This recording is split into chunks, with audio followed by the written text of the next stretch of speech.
It's a real pleasure to be here again. But you know, when we look back over the last couple of weeks during which time we've been doing the Olivet prophecy, I don't think I've seen a period when events have been transpiring at such a rapid pace in all my life. I think it's an absolutely stunning period that we've been seeing. But just have a look over what's taken place over the last week since our last class. Over that time, Russia has now increased the oil and gas price on Ukraine by 85%. It's crippling. Crippling. And Kiev, the capital of Ukraine, says they're not going to pay the price. And that's exceedingly provocative. And the result has been that now Russia is threatening Ukraine. But as well as that, entering into Ukraine have been people protesters. Some of them are coming from Ukraine itself, but it looks like some have come from Russia. They say they speak a form of Russian that is not the Ukrainian form. And some of them are very highly armed, with submachine guns, the latest models, you name it. Moving into buildings, government buildings, and taking control of them. The area in which they're moving is, of course, in this Russian-speaking area here. Here's the area they're describing. Those three cities particularly are the ones where these actions have been taking place. And Kiev, or the capital of Ukraine, is threatening to send soldiers into this area to control it. And Russia's response is, they warn them that that will be civil war. That will be civil war.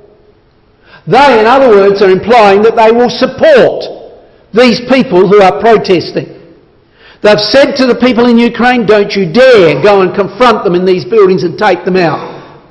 What we want, they said in a very short time, is in this area here a new election taking place as to whether they go with Russia or they stay with Ukraine. And so that's the situation there at the moment. Dramatic. They say by May they want that election.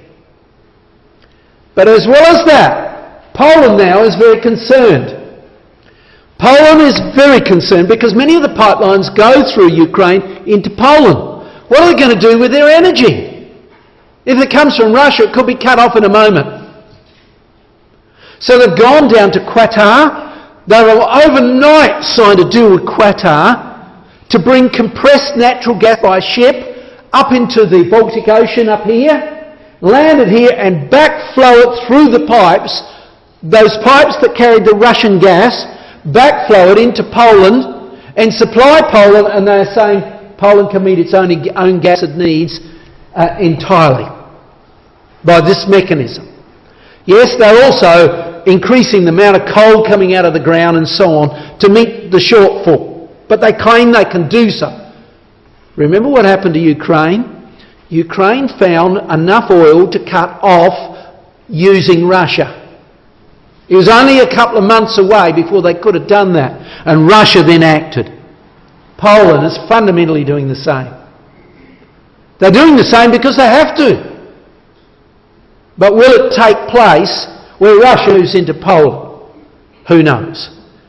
But indeed, this is what the papers are saying, as we know. It's time to rearm because Russia's threatening to come into not only Ukraine, but thrust south into the Middle Eastern area that we know of.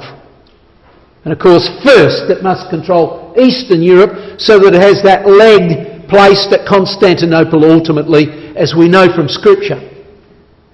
But let's leave that for a moment and look at one of the other subjects we dealt with.